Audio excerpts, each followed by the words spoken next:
Hello, students. I am Purushottam Vishwakarma, and today we are going to study the third part of the chapter Nationalism in India. I hope you have already studied the first and second part of this chapter. We have already studied the Satyagraha movements, Rowlatt Act, and non cooperation movement. Non cooperation movement had some differing strands. So what were the differing strands? वो अलग अलग विचार क्या थे? That we are going to study today. So the heading is differing strands within the movement. Let's begin this. Differing strands within the movement. The non-cooperation Khilafat movement began in the year 1921 in the month of January.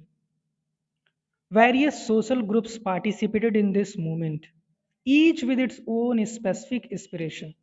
अलग अलग groups ने इसमें participate किया और सबके participation के पीछे सबके खुद के विचार थे, अलग अलग तरीके थे। किसी के लिए फ्रीडम का कुछ और मतलब था, किसी के लिए फ्रीडम का कुछ और मतलब था।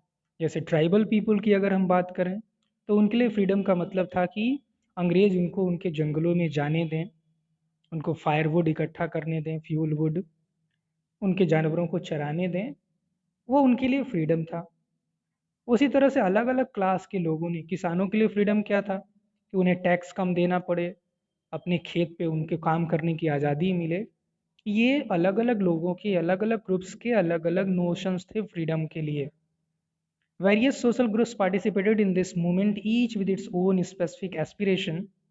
All of them responded to the call of Swaraj, but the term mean different things to different people. As I told you, अलग अलग ग्रुप के अलग अलग विचार थे फ्रीडम के लिए, स्वराज के लिए। Next heading that we have the movement in the towns. अब इस मूवमेंट का क्या प्रभाव रहा, शहरों में ये मूवमेंट कैसा था? If you remember, this movement started in towns and cities.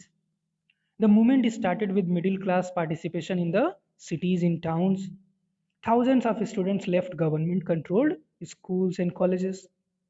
Headmasters and teachers resigned, and lawyers gave up their legal practices. The council elections were boycotted in most provinces except only one was there who did not boycott the council election. What was that?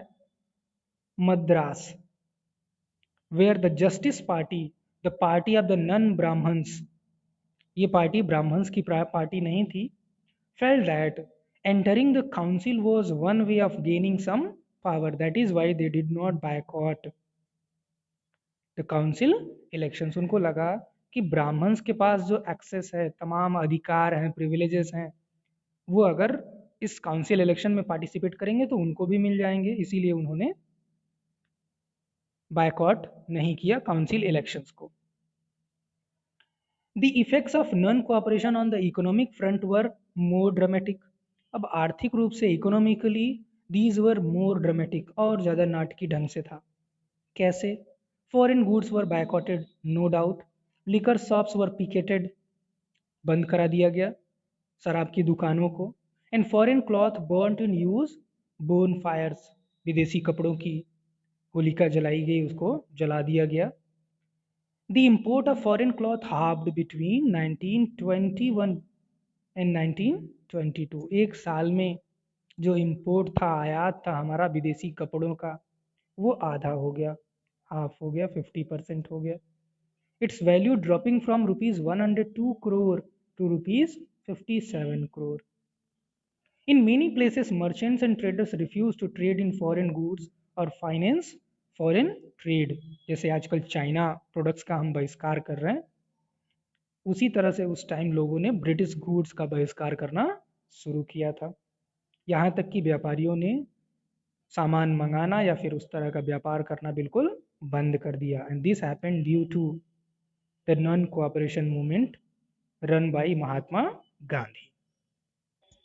But this movement in the cities gradually slowed down for a variety of reasons. What were the different reasons? पहली चीज, students ने school तो छोड़ दिया।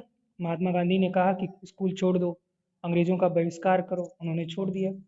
लेकिन यहाँ पे India में वैसे स्कूल्स थे नहीं, इंडियंस के स्कूल्स थे नहीं। इस सिचुएशन में उनको बायकॉट करना आसान काम नहीं था। That is why this movement could not be successful. लोग धीरे धीरे ग्रेजुअली इसकी स्पीड कम होने लगी, लोग वापस उन्हीं जगहों पे जाने लगे जहाँ छोड़ के वो आए थे। This movement in the cities gradually slowed down for a variety of reasons. Khadi cloth was often more expensive than mass produced mill cloth, and poor people could not afford to buy it. कह तो दिया उन्होंने कि चलो हम विदेशी कपड़े नहीं पहनेंगे जो अपेक्षाकृत सस्ते थे।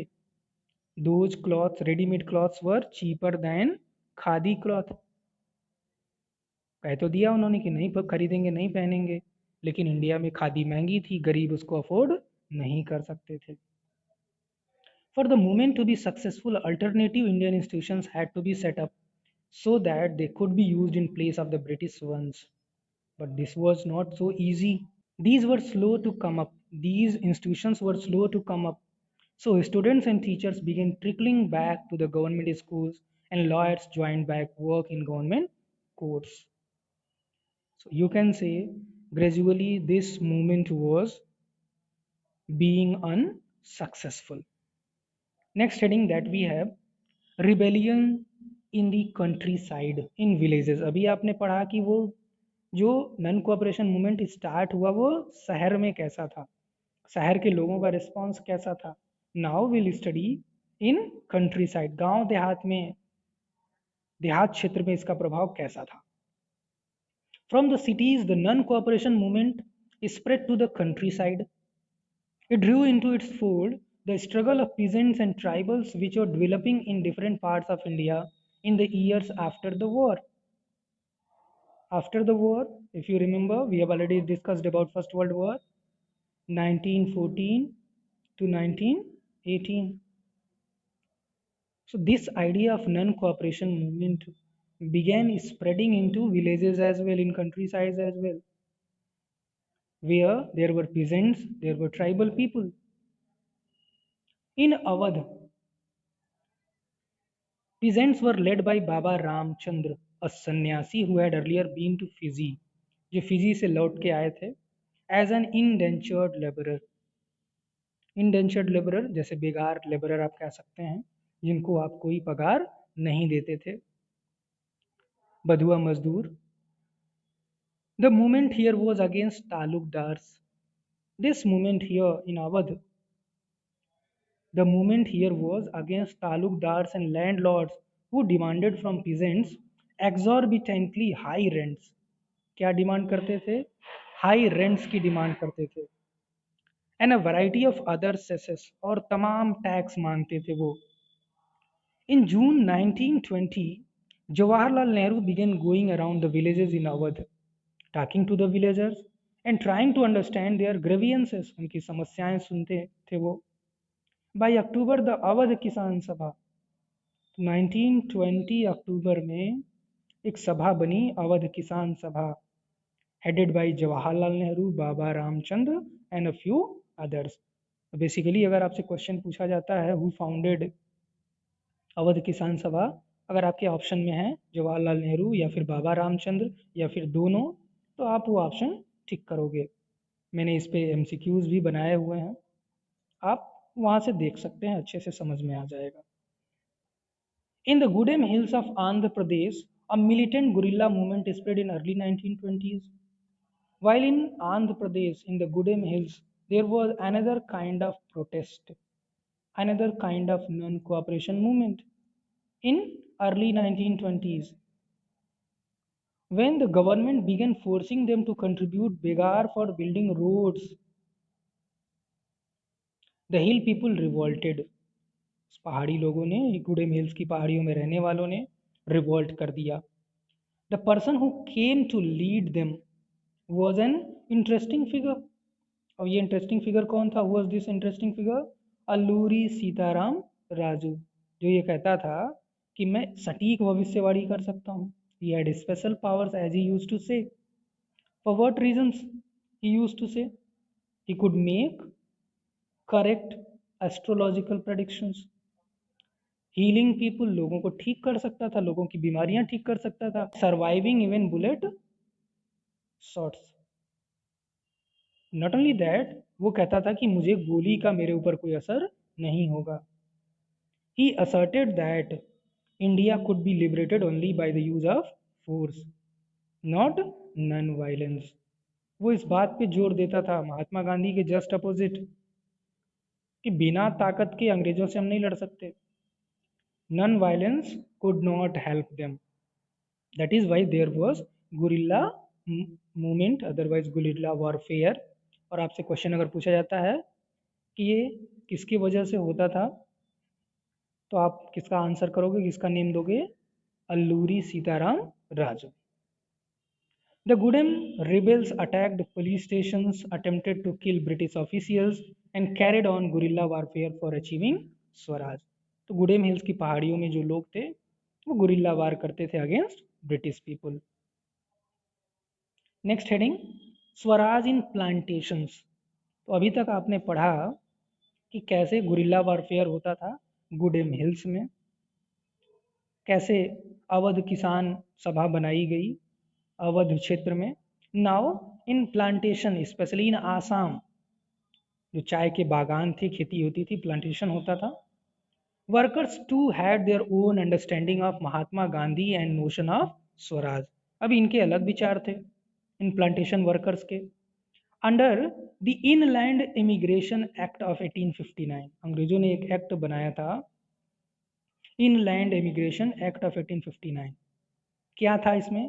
Plantation workers were not permitted to leave the tea gardens without permission. यानी बिना हमसे पूछे तुम ये टी गार्डन, ये प्लांटेशन छोड़ के नहीं जा सकते. और छोड़ के नहीं जा सकते, ठीक है, चलो परमिशन दे दो, लेकिन कभी उनको परमिशन वो देते नहीं थे. ये खास चीज थी. बिना परमिशन के नहीं जा सकते, कोई बात नहीं, चलो परमिशन दो, लेकिन कभी परमिशन उनको मिलती नहीं थी. एक बार आ गए तो आप आ गए, फिर आप घर नहीं जा सकते. When they heard of the non-cooperation movement, thousands of workers defied the authorities. जब उन्होंने सुना तो हजारों की संख्या में इन्होंने डिफाई कर दिया. They defied the authorities, मना कर दिया काम करने से, प्लांटेशन छोड़ दिया. Left the plantations and headed home, घर की ओर निकल गए. लेकिन क्या वो घर तक पहुंच पाएंगे? नहीं. They however never reached their destination, stranded on the way, रास्ते में ही भटक गए, तितर बितर हो गए. By railway and steamer strike. क्यों? क्योंकि रेलवे की स्ट्राइक चल रही थी. They were caught by the police and brutally beaten up. Police caught them and they were beaten up brutally. खूब अच्छे से इनकी पिटाई हुई. The visions of these movements were not defined by the Congress program. These visions were not defined. Congress ऐसा कुछ नहीं चाहती थी, ये इनके खुद के अलग अलग विचार थे. They interpreted the term Swaraj in their own ways. तो चाहे वो अवध के किसान हों, उनके लिए स्वराज की टर्म जो थी, स्वराज का मतलब अलग था. गुडेम हिल्स की पहाड़ियों में रहने वालों के लिए स्वराज का मतलब कुछ और था. और लास्ट में जो हमने पढ़ा कि असम के जो प्लांटेशन वर्कर्स थे, उनके लिए स्वराज का मतलब अलग था. That's all in this video.